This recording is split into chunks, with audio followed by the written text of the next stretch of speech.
नमस्कार दोस्तों, स्वागत है आपका आरके क्लासेस में। दोस्तों, आज की क्लास में हम लोग मौर्य वंश के बारे में पढ़ेंगे। काफ़ी इम्पोर्टेंट टॉपिक है। एंशियंट हिस्ट्री में अगर आप कुछ इम्पोर्टेंट टॉपिक की बात करें तो बुद्ध, जैन, मौर्य, गुप्त, इन सब से प्रश्न जो है, अगर एंशियंट हिस्ट्री से क्वेश्चन बनता है तो इन्हीं 4-5 टॉपिक से बनता है। और हम लोगों ने बुद्ध को, बौद्ध धर्म को अच्छे से कवर किया है। उम्मीद है आपने उसे देखा होगा। और यदि आपने उसे अच्छे से कवर कर लिया है तो उसके बाद आप उस टॉपिक से रिलेटेड किसी भी सेट को उठाकर ज़रूर लगाने की कोशिश करें। निश्चित ही जो है आप उसमें अच्छा कर जाएंगे।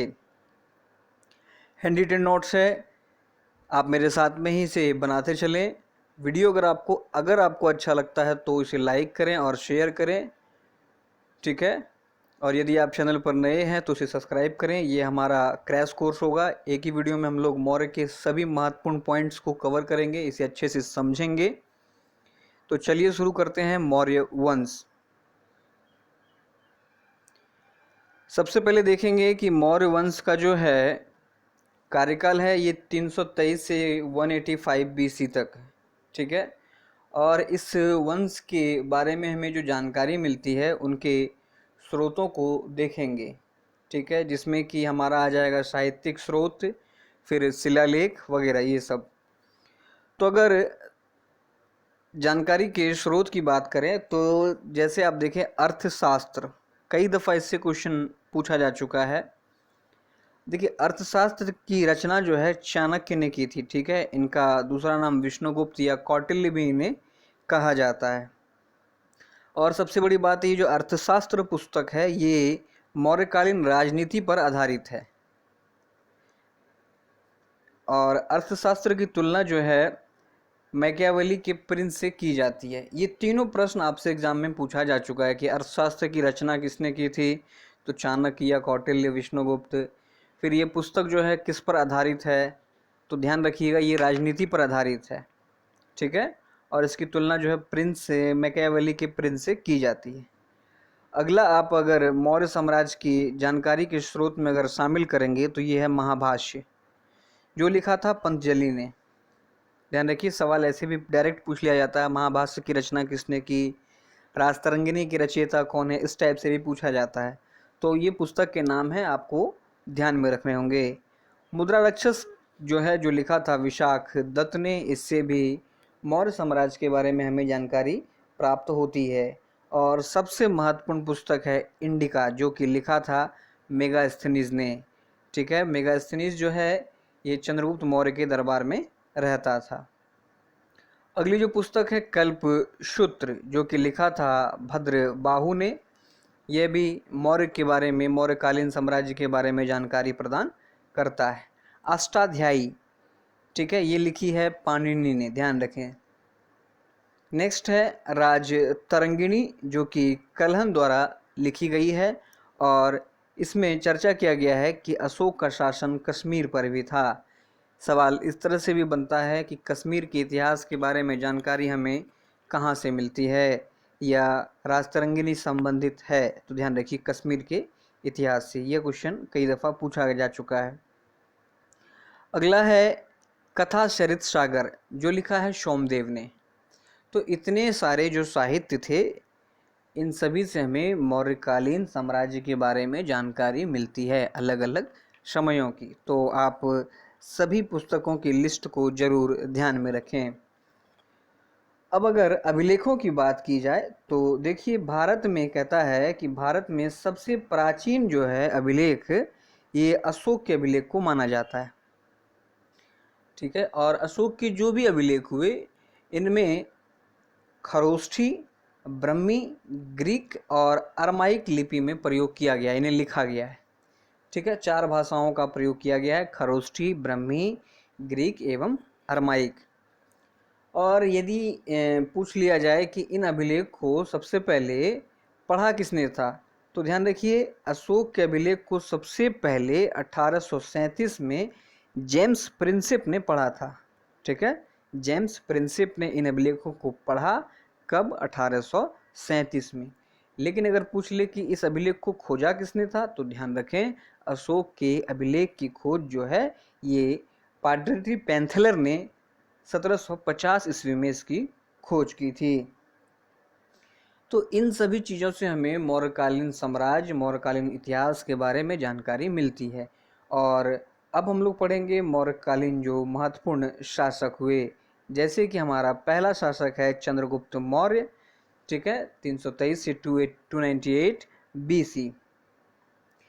देखिए, चंद्रगुप्त मौर्य की राजधानी जो है ये पाटलिपुत्र थी, ध्यान रखें, चंद्रगुप्त मौर्य की राजधानी पाटलिपुत्र थी।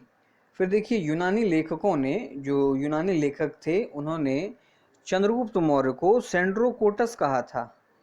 काफ़ी इंपॉर्टेंट सवाल बनता है इन सब जगह से, ठीक है। चंद्रगुप्त मौर्य को यूनानी लेखकों ने सेंड्रोकोटस कहा था, जिसकी पहचान जो है विलियम जोन्स ने की थी। ये दोनों क्वेश्चन आपसे पूछा जा चुका है, ध्यान रखिएगा।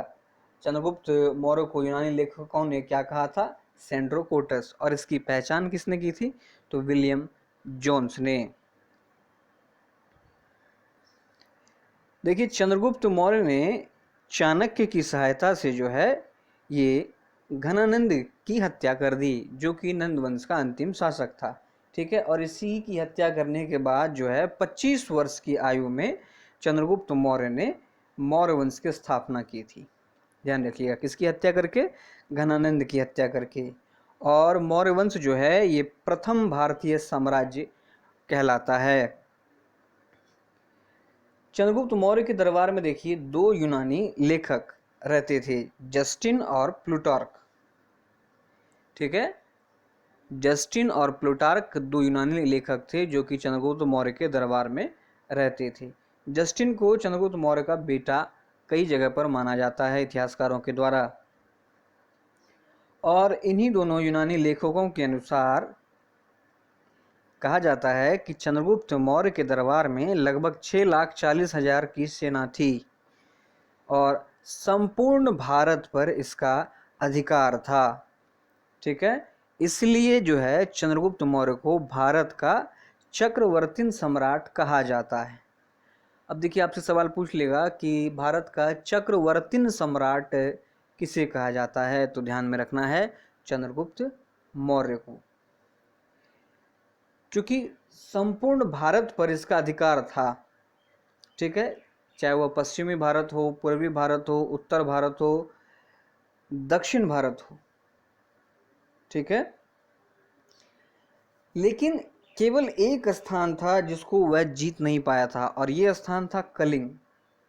चंद्रगुप्त मौर्य ने कलिंग को छोड़कर संपूर्ण भारत, दक्षिण भारत सहित जो है जीत हासिल की थी, लेकिन कलिंग ही एक ऐसा स्थान था जिसे वह जीत नहीं पाया था। फिर देखिए, कहता है कि सुदर्शन झील का निर्माण, ध्यान रखिएगा, निर्माण जो है चंद्रगुप्त मौर्य ने कराया था। कहां पर? तो गुजरात के गिरनार पर्वत पर। गुजरात के गिरनार पर्वत पर सुदर्शन झील का निर्माण चंद्रगुप्त मौर्य ने कराया। और सबसे पहले सर्वप्रथम इस झील का जो है मरम्मत, ठीक है, शाक्य वंश का एक शासक था रुद्रदामन ने करवाया था। ध्यान रखिएगा, इंपॉर्टेंट फैक्ट है कि गिरनार पर्वत पर जो झील है उसका निर्माण तो चंद्रगुप्त मौर्य ने कराया, लेकिन इसका पहला मरम्मत जो है रुद्रदामन ने करवाया था। और इसकी जानकारी हमें जूनागढ़ अभिलेख से मिलती है। काफ़ी महत्वपूर्ण अभिलेख है ये, जूनागढ़ अभिलेख से। जूनागढ़ अभिलेख के बारे में अगर आप बात करें तो जूनागढ़ अभिलेख सबसे लंबा संस्कृत का अभिलेख है, शुद्ध संस्कृत में लिखा गया है इसे, जूनागढ़ अभिलेख को। इसके बाद देखिए, इस झील की, सुदर्शन झील का दूसरी बार मरम्मत जो है स्कंदगुप्त ने करवाया था, और उसने भी जो मरम्मत करवाया तो इसकी जानकारी भी हमें जूनागढ़ अभिलेख से मिलती है। ध्यान रखिएगा, गिरनार पर्वत पर जो सुदर्शन झील था इसका निर्माण तो चंद्रगुप्त मौर्य ने कराया। पहला मरम्मत रुद्रदामन ने, दूसरा स्कंदगुप्त ने, और इन सभी बातों की जानकारी जो है हमें मिलती है जूनागढ़ अभिलेख से। जूनागढ़ अभिलेख की बात की जाए तो संस्कृत में सबसे लंबा अभिलेख है। चलिए आगे देखते हैं क्या कहता है। चंद्रगुप्त मौर्य के शासनकाल में 305 बीसी में, याद रखिएगा ये डेट पूछा जा चुका है, 305 बीसी में चंद्रगुप्त मौर्य ने सेल्यूकस निकोटर, जो कि सिकंदर का सेनापति था। 305 बीसी में उसने जो है चंद्रगुप्त मौर्य के शासनकाल में आक्रमण किया। इतिहासकारों के अनुसार जो है इस युद्ध में वह हारा, लेकिन दोनों के बीच जो है संधि हुई। किसके किसके बीच? चंद्रगुप्त मौर्य और सेल्यूकस निकोटर के बीच संधि हुई। इस संधि में देखिए क्या हुआ, निकोटर ने जो है चंद्रगुप्त मौर्य को काबुल, कंधार, हेरात और जेट्रोसिया, ठीक है, ये चंद्रगुप्त मौर्य को दिए। जिसके बाद देखिए चंद्रगुप्त मौर्य ने निकोटर की पुत्री हेलेना से विवाह किया। इस प्रकार जो है सेल्यूकस निकोटर को हरा करके चंद्रगुप्त मौर्य ने पश्चिमोत्तर भारत वाला जो एरिया आप देख रहे हैं, काबुल, कंधार, ठीक है, इन सभी को सेल्यूकस निकोटर की गुलामी से मुक्त करा लिया। ठीक है, इसके अलावा आप आगे देखेंगे तो इसमें कहता है कि सेल्यूकस निकोटर का राजदूत कौन? मेगास्थनीज, ये चंद्रगुप्त मौर्य के दरबार में आया। उसके बाद चंद्रगुप्त मौर्य ने 500 हाथी सेल्यूकस निकोटर को दिए थे। तो ये जो 305 बीसी में आक्रमण हुआ उसके तहत निम्नलिखित ये सारे कार्य जो हैं किए गए। ठीक है, काबुल, कंधार, हेरात, जेट्रोसिया, ये सारा जो है चंद्रगुप्त मौर्य को मिला। इसका राजदूत मेगास्थनीज के दरबार में आया। निकोटर की पुत्री हेलेना से चंद्रगुप्त मौर्य ने शादी किया। पश्चिमोत्तर भारत को निकोटर की गुलामी से मुक्त कराया। बदले में चंद्रगुप्त मौर्य ने 500 हाथी उसको दिए थे निकोटर को। फिर देखिए 300 बीसी में चंद्रगुप्त मौर्य ने पाटलिपुत्र में प्रथम जैन संगीति का आयोजन करवाया था। ठीक है, प्रथम जैन संगीति का आयोजन करवाया चंद्रगुप्त मौर्य ने, और इसी में जो है जैन धर्म दो भागों में बट गया था, श्वेतांबर और दिगंबर। ठीक है, जिस दिगंबर की अगर बात की जाए हेड की तो ये भद्रबाहु थे। चंद्रगुप्त मौर्य जो है अपने अंतिम समय में भद्रबाहु के पास चले गए, और ये चले गए श्रवण बेलगोला। ध्यान रखिए, जीवन के अंतिम समय में चंद्रगुप्त मौर्य श्रवण बेलगोला गए, और 298 बीसी में संलेखना या संथारा द्वारा चंद्रगुप्त मौर्य की मृत्यु हो गई। ध्यान रखना है। तो चंद्रगुप्त मौर्य के बारे में इतने महत्वपूर्ण फैक्ट हमें पढ़ने थे। अगर एक बार इसका आप समरी देख लें तो आपको अच्छे से कवर हो जाएगा। क्या कि सबसे पहले इसकी राजधानी जो है पाटलिपुत्रा में थी। ठीक है, जो यूनानी लेखक थे उन्होंने इन्हें जो है सेंड्रोकोटस कहा था, जिसकी पहचान विलियम जोन्स ने की। उसके बाद देखिए अगर हम लोगों ने क्या पढ़ा कि चंद्रगुप्त मौर्य ने घनानंद की हत्या जो है ये कौटिल्य की सहायता से कर दी, और 25 वर्ष की आयु में ही जो है मौर्य वंश स्थापित किया। ठीक है, जो कि भारत का प्रथम साम्राज्य कहलाता है। संपूर्ण भारत पर चंद्रगुप्त मौर्य का अधिकार था, केवल कलिंग को छोड़कर, इसलिए इसे चक्रवर्तीन सम्राट की उपाधि या चक्रवर्तीन सम्राट कहा गया। 305 बीसी में सेल्यूकस निकोटर ने आक्रमण किया, युद्ध हारा, संधि हुई।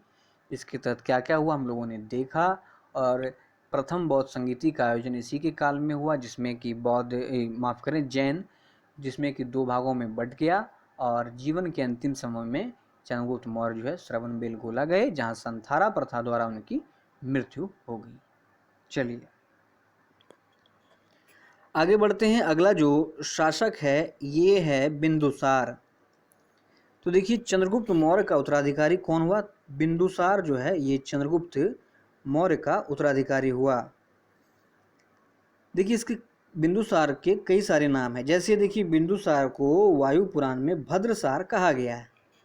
ठीक है, वायु पुराण में इसे भद्रसार कहा गया है। इसके अलावा इसका नाम देखें अगर आप, सिंहसेन, अमित्रघात, ये सब बिंदुसार को ही कहा जाता है। आपसे सवाल पूछ ले कि सिंहसेन किस मौर्य शासक का दूसरा नाम है, तो ध्यान रखिए ये है बिंदुसार। इतिहासकारों का कहना है कि बिंदुसार की 16 पत्नियां थी, जिसमें सबसे प्रिय पत्नी जो थी ये सुभद्रांगी थी। ठीक है, इतिहासकारों के अनुसार इसकी 16 बीबियां थी, जिसमें सुभद्रांगी जो है सबसे प्रिय पत्नी थी। और अशोक का जन्म जो है शुभद्रांगी से ही हुआ था, अर्थात शुभद्रांगी जो है अशोक की माता थी। 16 पत्नियों के अलावा बिंदुसार के 101 पुत्र थे, जिसमें सुसीम सबसे बड़ा बेटा था। ध्यान रखना है, ठीक है। कितने पुत्र थे? 101, और सबसे बड़ा बेटा था सुसीम, जो कि बिंदुसार का उत्तराधिकारी होता।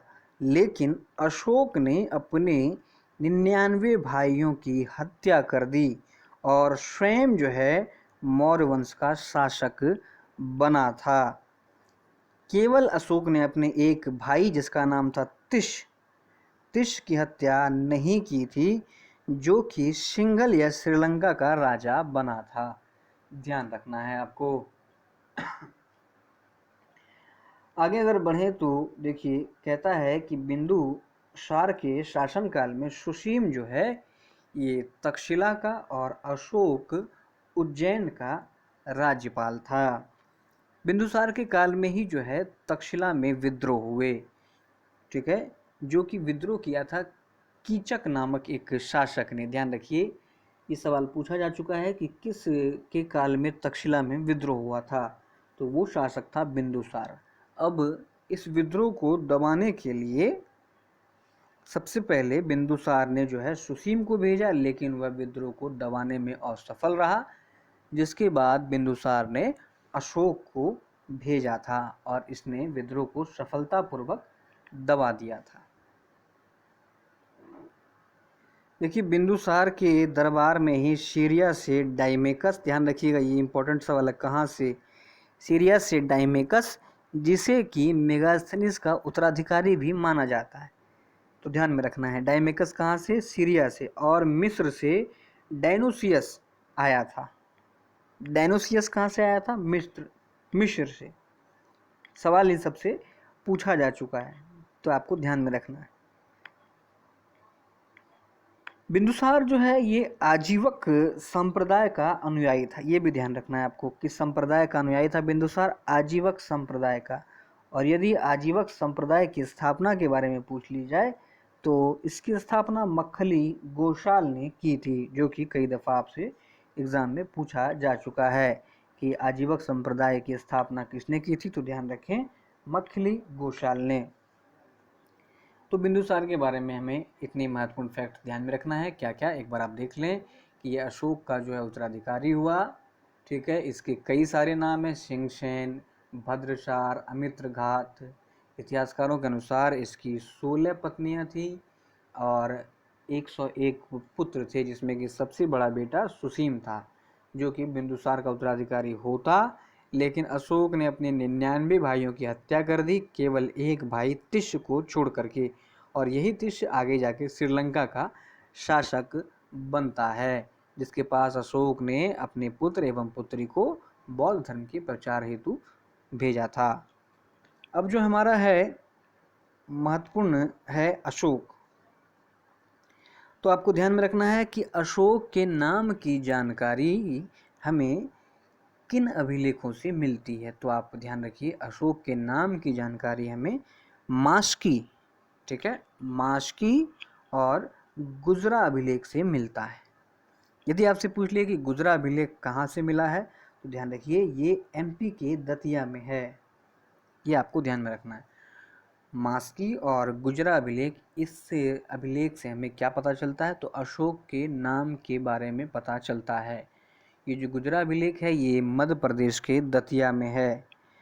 वहीं अगर देखा जाए कि मास्की अभिलेख में अशोक को अशोकवर्धन कहा गया है, ठीक है, जबकि गुजरा अभिलेख में अशोक को देवनाम प्रियदर्शी कहा गया है। इससे कई सारे प्रश्न बनते हैं, ठीक है। मास्की में उसे अशोकवर्धन कहा गया है, गुजरा अभिलेख में देवनाम प्रियदर्शी कहा गया है। हम लोगों ने पीछे पढ़ा था कि अशोक ने अपने 99 भाइयों की हत्या कर दी। इसमें उसकी सहायता की थी राधा गुप्त ने, और ये राधा गुप्त कौन था, तो चाणक्य का एक शिष्य था। ध्यान रखिए, अशोक ने चाणक्य के शिष्य राधा गुप्त की सहायता से 99 भाइयों की हत्या कर दी थी। और आपको पता है कि बिंदुसार के काल में अशोक जो है ये उज्जैन का राज्यपाल था और अशोक ने उज्जैन की राजकुमारी महादेवी से विवाह किया था। ध्यान रखिएगा, अशोक का विवाह किससे हुआ था? महादेवी से। और इसी से अशोक को पुत्र हुआ जिसका नाम महेंद्र था और पुत्री का नाम संघमित्रा था। ध्यान रखिएगा, अशोक ने अपने पुत्र महेंद्र और पुत्री संघमित्रा को बौद्ध धर्म के प्रचार हेतु श्रीलंका भेजा था। आपको पता है कि श्रीलंका में इसी के भाई तिष्य का शासन स्थापित था, जिसकी हत्या इसने नहीं की थी। चलिए आगे बढ़ते हैं। अशोक ने दूसरा विवाह जो है ये कलिंग की रानी कारुवाकी से किया था। बहुत इंपॉर्टेंट है ये, देखिए कारुवाकी ऐसी रानी थी जिसने अशोक को काफ़ी प्रभावित किया था। ये सवाल आपसे पूछा जा चुका है। और इससे अशोक को जो पुत्र हुआ ये इसका नाम था कुणाल, जो कि अशोक का उत्तराधिकारी भी हुआ। और कुणाल का जो पुत्र है दशरथ अर्थात अशोक का पोता, ये कुणाल का उत्तराधिकारी हुआ। तो ये आपको ध्यान में रखना है। अगर अशोक के उत्तराधिकारी के बारे में पूछा जाए तो आप महेंद्र भी आपको ऑप्शन में मिलेगा, लेकिन ध्यान रखें उसे जो है बौद्ध धर्म के प्रचार प्रसार हेतु लगा दिया गया था। उत्तराधिकारी हुआ था कुणाल। चलिए आगे बढ़ते हैं। तो देखिए दोस्तों, अशोक के शासनकाल के 8वें वर्ष में, ये भी ध्यान रखिएगा किस वर्ष में? 8वें वर्ष में, मतलब जब वो शासक बने उसके 8वें वर्ष में जो है कलिंग युद्ध हुआ। ध्यान रखना, अशोक के 8वें वर्ष में कलिंग युद्ध हुआ और कलिंग की राजधानी, ध्यान रखिएगा पूछा गया है, तोसली थी। ठीक है, तो दो चीज़ आपको ध्यान में रखना है कि कलिंग की राजधानी तोसली थी और ये युद्ध जो है 261 बीसी में लड़ा गया था। ठीक है, अब युद्ध लड़ने का रीज़न था कि अशोक ने जो है कलिंग के शासक जो नंदराज था इससे हाथियों की मांग की थी और इस मांग को जो है ठुकरा दिया गया था, इसीलिए अशोक ने कलिंग पर आक्रमण किया था। अब देखें, कलिंग युद्ध के समय हम लोगों ने बात किया कि कलिंग का राजा नंदराज था और इसकी जानकारी हमें हाथी गुम्फा अभिलेख से मिलती है। बहुत इंपॉर्टेंट अभिलेख है। ठीक है, कलिंग युद्ध से संबंधित है, नंदराज से संबंधित है हाथी गुम्फा अभिलेख, और इसे लिखवाया था खारवेल शासक ने, जो कि चेदी वंश से संबंधित है।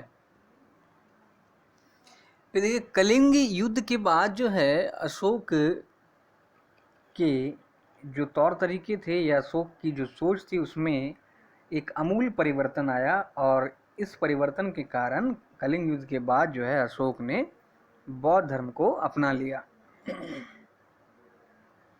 अब देखिए, अशोक को बौद्ध धर्म की शिक्षा जो है ये उपगुप्त ने दी थी, लेकिन कुछ इतिहासकार जो है निग्रोथ के बारे में बताते हैं। ठीक है, लेकिन आपको ज़्यादातर ऑप्शन में उपगुप्त ही मिलेगा। ध्यान रखिएगा कि उपगुप्त ने अशोक को बौद्ध धर्म की जो है शिक्षा दी थी, जबकि इसको बौद्ध बनाने वाला यदि पूछ लिया जाए, मतलब जिसने इसे बौद्ध बनाया था, तो वो थे मोगलीपुत्तिश। ठीक है, अशोक के बारे में देखिए ये भी कहा जाता है कि अशोक पहले शैव धर्म का उपासक था। ठीक है, कलिंग युद्ध के बाद जो है अशोक ने बौद्ध धर्म को अपनाया तथा कुछ इतिहासकारों का यह भी मानना है कि जीवन के अंतिम समय में जो है अशोक आजीवक संप्रदाय का अनुयायी भी बना।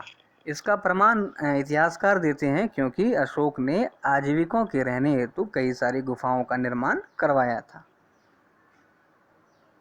आगे बढ़ते हैं। देखिए, श्रीनगर की स्थापना अगर आपसे पूछ ले तो अशोक ने की थी। ध्यान रखिएगा,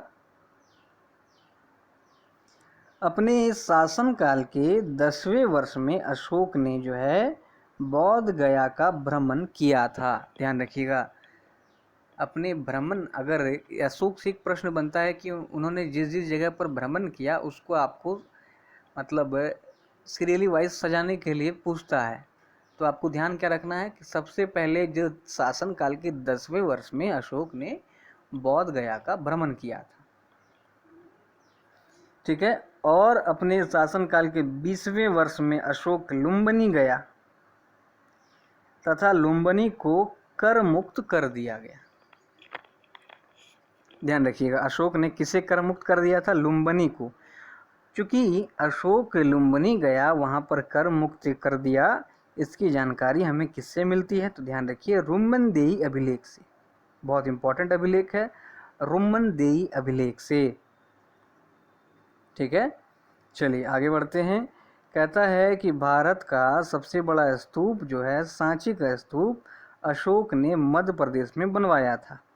ध्यान रखिएगा, सांची का स्तूप किसने बनवाया था? अशोक ने। कहाँ पर? एमपी में। तथा दूसरा स्तूप उत्तर प्रदेश के वाराणसी के सारनाथ में धमेक, ठीक है, धमेक स्तूप बनवाया। 2 स्तूप बनवाया था। ठीक है, एक तो सांची में, दूसरा यूपी के वाराणसी के सारनाथ में धमेक स्तूप। यदि विश्व का सबसे बड़ा स्तूप पूछ लिया जाए तो वो है बोरोबुदुर का स्तूप, जो कि इंडोनेशिया के जावा में है, और इसका निर्माण शैलेंद्र शासकों के द्वारा करवाया गया था। ध्यान रखिएगा। अशोक ने पशु बलि पर प्रतिबंध लगाया। भारत में उद्यानों का निर्माण कराने वाला पहला शासक जो है अशोक ही था। ऐसा माना जाता है कि उस समय जो है प्रत्येक दिन राजा के लिए पशुओं की बलि दी जाती थी, लेकिन अशोक ने इस पर रोक लगा दी और वन्य जीव संरक्षण हेतु उद्यानों का निर्माण कराया, और ऐसा करने वाला अशोक पहला शासक था। अशोक के उत्तराधिकारी की बात की जाए तो हम लोगों ने देखा था कि अशोक का उत्तराधिकारी कुणाल हुआ। ठीक है, जो कि कारुवाकी का पुत्र था। फिर कुणाल का उत्तराधिकारी दशरथ हुआ, और मौर्य वंश का अंतिम शासक जो है ये बृहद्रथ था। ठीक है, जो अंतिम मौर्य शासक माना जाता है। ध्यान रखें आप। देखिए, बृहद्रथ का एक सेनापति था पुष्यमित्र शुंग। ये कौन था? तो बृहद्रथ का सेनापति।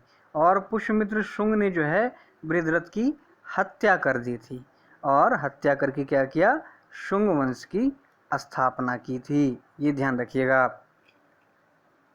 मौर्य वंश का अंतिम शासक बृहद्रथ, इसकी हत्या करके पुष्यमित्र शुंग ने शुंग वंश की स्थापना की थी। अब देखिए, पीछे हम लोगों ने पढ़ा था कि अशोक ने जीवन के अंतिम समय में, ऐसा माना जाता है कि आजीवक संप्रदाय को भी अपना लिया था। इसका जो इतिहासकार प्रमाण रखते हैं कि अशोक ने आजीविकों के रहने हेतु बराबर की पहाड़ियों पर, ध्यान रखिएगा इंपॉर्टेंट फैक्ट है, बराबर की पहाड़ियों में 4 गुफा, कितने गुफा? 4। कौन कौन से? तो लोमेश ऋषि गुफा, कर्ण चौपार, सुदामा गुफा तथा विश्व झोपड़ी गुफा बनवाया था। आपसे पूछ लेगा कि लोमेश ऋषि गुफा का निर्माण किसने कराया था?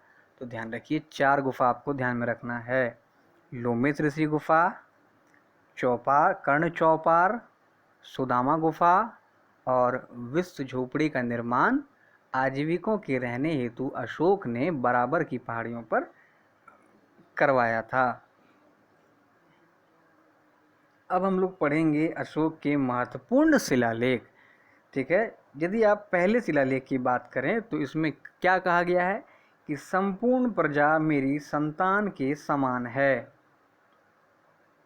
यह सवाल आपसे पूछा जा चुका है कि संपूर्ण प्रजा जो है ये मेरी संतान समान है, ये अशोक के किस शिलालेख में वर्णित है? तो ध्यान रखिए, पहले शिलालेख में। इसके अलावा इसी पहले शिलालेख में जो है पशु बलि पर प्रतिबंध तथा वन्य जीव संरक्षण की बात कही गई है। दूसरा शिलालेख का बात किया जाए तो इसमें यह कहा गया है कि जनता हेतु कल्याणकारी कार्यक्रम किए जाएं। इसके अलावा मानव एवं पशु चिकित्सा संबंधी भी इसमें चर्चा की गई है। तो ये सारे कार्य करने वाला अशोक पहला शासक था। तीसरे शिलालेख में कहा गया है कि ब्राह्मणों को सम्मान मिले और महामात्य की नियुक्ति संबंधी इसमें जो है बात लिखी गई है। एक चीज़ आप ध्यान रखें कि भाब्रू स्तंभ जो है, भाब्रू से प्राप्त शिलालेख, भाब्रू अभिलेख जिसे कहते हैं, उसमें अशोक ने बुद्ध, धम्म एवं संघ का अभिवादन किया है। ध्यान रखिए, किस अभिलेख में बुद्ध, धम्म, संघ का अभिवादन किया है? तो भाब्रू अभिलेख में। और धम्म का जो परिभाषा का अगर बात किया जाए तो धम्म का जो कंसेप्ट है ये लिया है राहुलोवाद सुत से। नेक्स्ट है देखिए पांचवा शिलालेख। पांचवा शिलालेख में धर्ममात्यों की नियुक्ति संबंधी चर्चा की गई है ताकि बौद्ध धर्म का विकास हो सके। सातवां शिलालेख, ये जो है सबसे लंबा शिलालेख है, ध्यान रखिएगा। अशोक का जो सातवां शिलालेख है ये सबसे लंबा शिलालेख है। इसमें जो है चर्चा किया गया है अशोक द्वारा जो तीर्थ यात्राएं की गई उसका चर्चा किया गया है, साथ ही मस्तिष्क एवं आत्म नियंत्रण हेतु बातें कही गई है, तो आपको ध्यान में रखना है। 11वां शिलालेख का अगर बात किया जाए तो देखिए इसमें है अशोक की धर्म विजय का वर्णन, अर्थात धम्म की व्याख्या की गई है। ठीक है। 13वां शिलालेख बहुत ही इम्पोर्टेंट है, रॉक एडिक्ट 13, जिसमें क्या कहता है कि कलिंग युद्ध का वर्णन किया गया है। अब आपसे सवाल पूछ ले कि कलिंग युद्ध का वर्णन किस अभिलेख में किया गया है, तो ध्यान रखिए 13 में। और इसे 13वें अभिलेख को धौली अभिलेख भी कहा जाता है। ठीक है, धौली। नेक्स्ट है और अंतिम है 14वां शिलालेख। इसमें क्या क्या क्या कहा गया देखिए, तो इसमें जो है प्रजा को धार्मिक जीवन जीने का संदेश दिया गया है। हम लोगों ने शिलालेख देखा जो कि जिसकी संख्या 14 है। इसके अलावा देखिए 7 स्तंभ लेख हैं। स्तंभ लेख के बारे में अगर बात करें तो आप ये चीज़ जरूर ध्यान में रखिएगा, अशोक के सभी स्तंभ लेख जो हैं ये ब्राह्मी लिपि में लिखे गए हैं। ठीक है, इसमें कुछ देखें आप इम्पोर्टेंट जिसे सवाल बनता है। पहला है टोपरा स्तंभ। ठीक है, टोपरा स्तंभ जिसे कि फिरोज शाह तुगलक द्वारा दिल्ली लाया गया है। कई दफ़ा ये सारा सवाल पूछा गया है। अगला है मेरठ स्तंभ, तो इसे भी फिरोज शाह तुगलक ने दिल्ली लाया था। 2 स्तंभ, टोपरा और मेरठ। अगला जो है सारनाथ स्तंभ, तो देखिए अपना जो राष्ट्रीय चिन्ह है ये यहीं से लिया गया है। चौथा अगर बात करें इलाहाबाद स्तंभ की, तो देखिए इलाहाबाद स्तंभ जो है ये कौशाम्बी से प्राप्त हुआ था, वर्तमान में इलाहाबाद में है। ठीक है, और एक चीज़ आप ध्यान रखें, इलाहाबाद स्तंभ जो है 3 शासकों से संबंधित है। कौन कौन, ये आप जरूर ध्यान में रखें। पहला तो अशोक, दूसरा समुद्रगुप्त, तीसरा जहांगीर। ठीक है, नेक्स्ट है सांची स्तंभ। ठीक है, छठा नंबर है लौरिया नंदनगढ़ जो कि बिहार के चंपारण में है। इस पर मोर का चित्र बना हुआ है, ध्यान रखिएगा, लौरिया नंदनगढ़ में। और 7वां है रामपुरवा स्तंभ, यह भी बिहार चंपारण में था, वर्तमान में यह जो है राष्ट्रपति भवन में स्थित है। और रामपुरवा स्तंभ की खोज की बात की जाए तो 1872 में कार्लाइल ने इसकी खोज की थी, ध्यान रखें। अब देखिए अशोक का जो सबसे छोटा अभिलेख, 7वां तो हम लोगों ने देखा कि अशोक का सबसे लंबा अभिलेख है। ठीक है, लेकिन अशोक के सबसे छोटे अभिलेख की बात की जाए तो ये है रुम्मनदेई अभिलेख। ठीक है, जिसकी खोज फिहरर ने की थी, ये भी आप जरूर ध्यान में रखें। रुम्मनदेई अभिलेख की खोज किसने की थी? फिहरर ने। ठीक है दोस्तों, और इस अभिलेख में किसका क्या बात किया गया है? तो रुम्मनदेई अभिलेख में जो है भू राजस्व की दर को घटाने की चर्चा की गई है। ठीक है, नेक्स्ट है अशोक का सार-ए-कुणा या कंदहार अभिलेख। ध्यान रखिए, सार-ए-कुणा या कंदहार अभिलेख जो है ग्रीक और अरमाइक दोनों भाषाओं में, ये आपको ध्यान में रखना काफ़ी इम्पोर्टेंट है कि अशोक का कंधार अभिलेख जिसे सार-ए-कुणा भी कहा जाता है, यह 2 भाषाओं में है। कौन कौन सा? ग्रीक और अरमाइक। मेगास्थनीज ने बताया था कि चंद्रगुप्त मौर्य के काल में या मौर्य साम्राज्य में एग्रोनोमाई जो है ये मार्ग निर्माण अधिकारी होता था। ध्यान रखिएगा, मार्ग निर्माण अधिकारी कौन होता था? एग्रोनोमाई। और मेगास्थनीज ने भारतीय समाज को 7 भागों में विभाजित किया था। बहुत इंपॉर्टेंट है, कई दफ़ा पूछा जा चुका है। व्यापारियों के काफिलों को सार्थवाह कहा जाता था। ध्यान रखिए, व्यापारियों के काफिलों को क्या कहते थे? सार्थवाह। ठीक है। उसके बाद देखिए, जो यात्रा का अशोक ने वर्णन किया है, तो आपको ध्यान में रखना है कि बौद्ध बनने के पश्चात अशोक ने किन किन जगहों की यात्रा की। तो हम लोगों ने पढ़ा था कि 10वें वर्ष में जो गया गए, 12वें वर्ष में कुशीनगर, फिर 20वें वर्ष में लुम्बिनी। तो इस तरह से आपको याद रखना है आपको कि अशोक के यात्रा का क्रम क्या क्या है। देखिए, ये है गया, कुशीनगर, लुम्बिनी, कपिलवस्तु, सारनाथ और श्रावस्ती। इस तरह से आपको ये जरूर ध्यान में रखना है, क्योंकि इसे आपको नंबरिंग करके सजाने के लिए पूछ लेगा। ठीक है, और ये एग्जाम में पूछा भी जा चुका है। अगला है, देखिए, अशोक के जो 2 अभिलेख हैं, कौन कौन से? सहबाजगढ़ी और मानसेहरा, ये खरोष्ठी लिपि में। कंधार के बारे में हम लोगों ने क्या देखा था, जिसे शारे कुना भी कहा जाता है। तो ये कंधार अभिलेख जो है ये ग्रीक और अरमाइक लिपि में था। लेकिन अशोक का 2 अभिलेख कौन था? सहबाजगढ़ी और मानसेहरा, ये दोनों जो है खरोष्ठी लिपि में है। खरोष्ठी लिपि जो है इस प्रकार से इधर से लिखा जाता था। ठीक है, हम लोग इस प्रकार लिखते हैं, लेकिन ये खरोष्ठी इधर से लिखी जाती थी। ठीक है, दाएं से बाएं ओर। देखिए, भाब्रू स्तंभ में अशोक ने स्वयं को मगध का सम्राट बताया। बहुत इंपॉर्टेंट क्वेश्चन कि किस अभिलेख में अशोक ने स्वयं को मगध का सम्राट बताया? तो ये है भाब्रू स्तंभ में। अब मौर्य की अगर प्रशासनिक व्यवस्था की बात की जाए, तो देखिए, मौर्य प्रशासन जो है केंद्रीकृत रूप से था, सेंट्रलाइज था, जो कि लोक कल्याणकारी राज्य की अवधारणा पर आधारित था, जैसे आज डीपीएसपी है। देखिए, कौटिल्य ने जो है राज्य की सप्तांग विचारधारा को प्रतिपादित किया था। अब आपसे सवाल पूछ लेगा कि सप्तांग विचारधारा को किसने प्रतिपादित किया था? तो कौटिल्य ने। और इस विचारधारा के अनुसार क्या कहा गया? तो देखिए, राज्य के 7 अंग थे। ठीक है, जिसमें राजा सर्वोच्च स्थान पर था।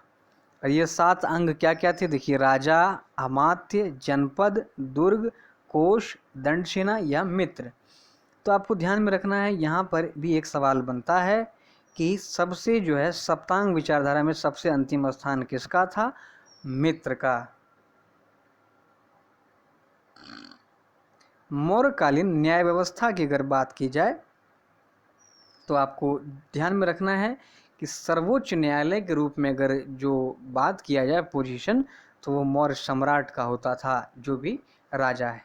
और अधीनस्थ न्यायालय या छोटा न्यायालय अगर आप समझें, तो इसमें जो है फैसला लेती थी ग्राम सभा।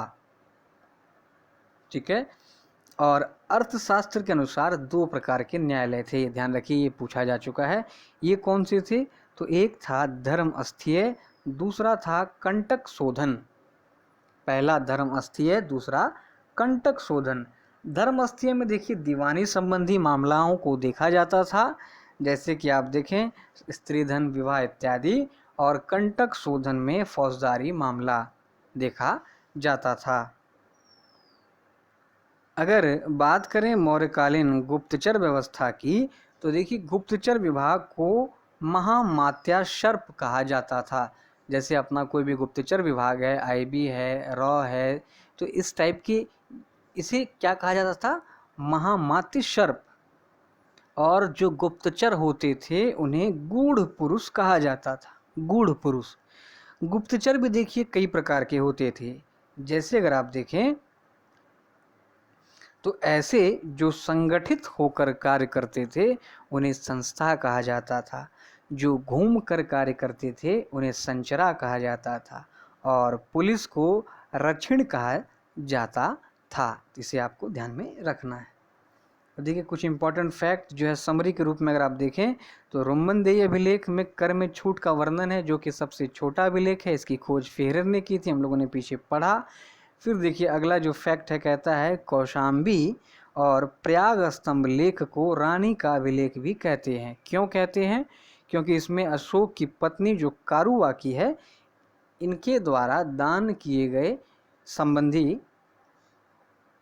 चर्चाओं का इसमें उल्लेख है। ठीक है। फिर देखिए जस्टिन ने चंद्रगुप्त मौर्य और सिकंदर की भेंट का उल्लेख किया है। ध्यान रखिए सारा ये क्वेश्चन आपका प्रीवियस ईयर में। फिर कहता है कि मौर्य शासकों में अशोक एवं दशरथ दो ऐसे शासक थे जो बौद्ध अनुयायी था। क्योंकि चंद्रगुप्त मौर्य तो हम लोगों ने पढ़ा कि जैन धर्म अनुयायी था, बिंदुसार जो है आजीवक संप्रदाय का था, ध्यान में रखना है। देखिए उत्तराखंड के कालसी से अशोक का शिलालेख मिला है। फिर देखिए अकाल के समय जो राहत कार्य किया गया था उसका उल्लेख शाहगोरा अभिलेख में मिलता है। ध्यान रखिए ये शाहगोरा अभिलेख में। मेगास्थनीज के अनुसार मौर्य प्रशासन में दास प्रथा नहीं था। पाटलिपुत्र के प्रशासन का वर्णन मेगास्थनीज की पुस्तक इंडिका में वर्णित है। ठीक है। फिर देखिए इंपॉर्टेंट फैक्ट है कि मौर्य काल में भूमि कर का नियंत्रण सीताध्यक्ष करता था। ठीक है। मौर्य मंत्री परिषद में राजस्व एकत्रित जो करने वाला होता था उसे समाहर्ता कहा जाता था। और मौर्य काल में शिक्षा का प्रसिद्ध केंद्र तक्षशिला था। ध्यान रखिए बिक्री कर मूल्य का 1/10वां भाग था, जिसे बचाने पर मृत्यु दंड दे दिया जाता था। तो दोस्तों इस प्रकार जो है हमारा मौर्य वंश से संबंधित सभी महत्वपूर्ण फैक्ट हो गए। बीपीएससी तक इससे बाहर प्रश्न आपको नहीं मिलेगा। अगर मिल जाता है तो आप, एक तो मिलेगा नहीं, फिर भी अगर मिल जाता है तो आप अपने नोट में उसे ज़रूर ऐड कर लें। और सबसे बड़ी बात है कि इन सभी चीज़ों को आप समय समय पर अगर रिवाइज करते रहेंगे तो ही इसका आपको लाभ मिलेगा, क्योंकि आपने क्या पढ़ा है ये कोई नहीं आपका समझेगा। ठीक है। एग्ज़ाम में आप कैसा बना के आए हैं ये ज़्यादा मायने रखता है। ठीक है। आपको इतिहास के बारे में बहुत जानकारी है, आपने सभी अच्छे अच्छे पुस्तकों का अध्ययन किया है, लेकिन एग्ज़ाम में अगर आप नहीं बना पाए तो वो आपका हो गया ज़ीरो। उम्मीद है आप इस बात को अच्छे से समझते होंगे। इसलिए कुछ नया पढ़ना से ज़्यादा बेटर है कि जो आपने पढ़ रखा है पहले उसको रिवाइज़ करें, उसके बाद ही नए टॉपिक्स पर हाथ लगाएं। अगर आपको ये लेक्चर अच्छा लगा तो वीडियो को लाइक करें, अधिक से अधिक शेयर करें। धन्यवाद।